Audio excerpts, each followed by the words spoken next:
Assalamualaikum ya, salam sejahtera, salam kuasa ketiga. Jadi jika audio jelas ya, boleh tolong maklumkan di ruang komen, share ramai-ramai dan sertai juga Telegram saya ya, Regi JC Rita Udin ya.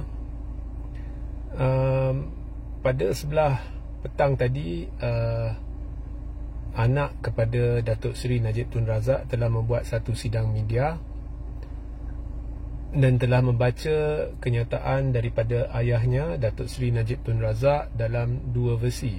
Versi bahasa Melayu disusuli dengan versi bahasa Inggeris. Dan dalam berbuat demikian, anak Najib juga telah tidak mengambil soalan media lah. So memang nampak matlamatnya adalah untuk membaca kenyataan Najib, memaklumkan kepada rakyat Malaysia dan beredar dari situ. Okay.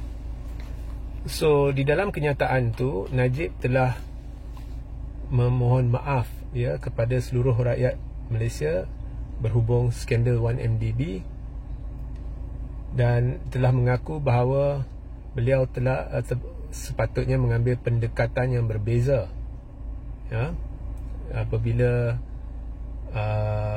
skandal itu ya mula-mula meletup, kemudian benda itu menjadi pengetahuan ramai. Dan Najib telah juga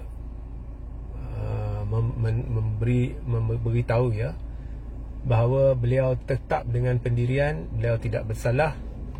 Dan kalau kita lihat secara am kenyataan Najib itu, maknanya Najib memberitahu dia menjadi mangsa kepada tipu helah, jolo dan dengan pihak lain ya. So saya terima permohonan maaf Najib. Saya selepas PRU 15 memang kenal Najib, pernah banyak kali berjumpa dengan Najib, beberapa kali, dan memang berjuang untuk Najib untuk satu tempoh. Kemudian bila saya sedar bahawa sebenarnya benda ni lah yang saya sedar, sebab itu selalu bila saya membuat live atau saya membuat kenyataan berhubung Najib, saya selalu beritahu Najib sebagai seorang insan adalah a very very nice man. Masalahnya dia terpaksa cover untuk orang lain. Okay.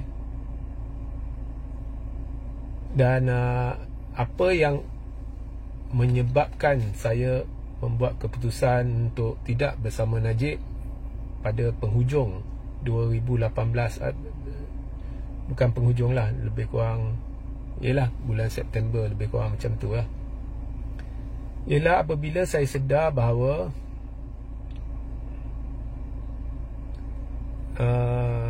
tidak ada bukti ya bahawa derma yang diperolehi daripada yang didakwa derma tu adalah derma dan ianya daripada Raja Arab Saudi. Saya sedar menerusi perbualan saya dengan Najib, dengan Rosmah juga.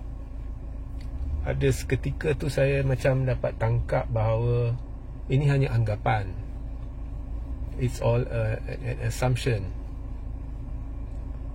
Dan start dari situ saya mula teliti lebih lanjut dan saya dapati something is wrong lah. Okay. Bukannya saya sangsi kepada Najib bahawa dia cuba seleweng 2.6 bilion itu, tetapi saya rasa macam dia pun dah sedar something is wrong. Dia dah sedar dah, tetapi dia maintain benda tu. Saya rasa tak patut lah. Dia patut mengaku je dia dah kena getah. Mengaku je.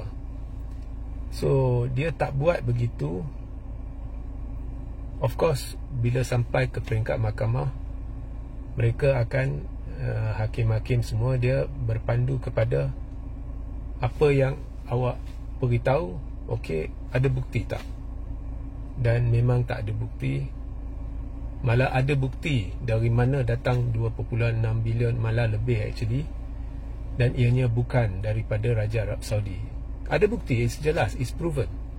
It's proven di peringkat actually di Amerika, perbicaraan di Amerika, Roger Ng terbukti dalam kes SRC melibatkan berbelas-belas hakim, ya. Dan pendekatan Najib masa skandal ni meletup, saya amat tidak suka. Apabila Najib, dia percaya dia tidak melakukan kesalahan, dia percaya sangat, tapi sampai dianiaya bekas peguam negara Gani Patail. Kemudian ada peguam negara juga pula yang cuba melindungi dia. Akhirnya terbukti bahawa ada konspirasi melibatkan, bukan konspirasi lah, ada sesuatu tak kena dengan peguam negara itu Apandi Ali. Ia terbukti apabila dalam kes SRC terbukti Najib bersalah. Ia juga terbukti dalam kes Apandi Ali lawan Lim Kit Siang, di mana terbukti ada penipuan di belah Apandi Ali. So timbul tanda soal mengapa Apandi Ali belum didakwa. Dia terang-terang cuba memutarbelit penemuan dalam skandal 1MDB. So Gani Patail diaibkan, bekas Ketua Pesuruhjaya SPRM Abu Kasim diaibkan. Kemudian satu perkara saya tak setuju, dalam perbicaraan Najib berkata dia tidak mencampuri siasatan. Itu pun tak betul. Sebab bila ditubuhkan pasukan petugas khas, yang akhirnya hentikan pasukan petugas khas itu adalah Najib. Macam mana awak boleh hentikan siasatan yang dimulakan terhadap anda? Sepatutnya Najib bercuti. Tetapi saya terima kenyataan Najib bahawa dia patut menangani isu ni dengan cara lain. So itulah, saya terima permohonan maaf Najib sebagai rakyat Malaysia, kerana permohonan Najib telah ditujukan kepada rakyat Malaysia. Itu sahaja. Okey, bagi mereka yang bertanya kepada saya, ada satu soalan yang amat menarik. Kalau Regi berada dalam kedudukan membuat keputusan, apakah langkah yang paling betul untuk diambil, atau paling yang Regi fikir perlu diambil untuk memperbetulkan keadaan di negara ini pada PRU 16? Apakah langkah yang luar kotak, yang tidak pernah dipikirkan, yang boleh diambil oleh ahli-ahli parlimen, tak kira dari parti mana, untuk membuat kejutan pada PRU 16? Okey, soalan macam ni saya suka. Saya akan buat live berasingan lepas pukul 12 untuk jawab soalan ni, ya. So sehingga kita berjumpa nanti. Assalamualaikum, salam sejahtera, salam kuasa ketiga.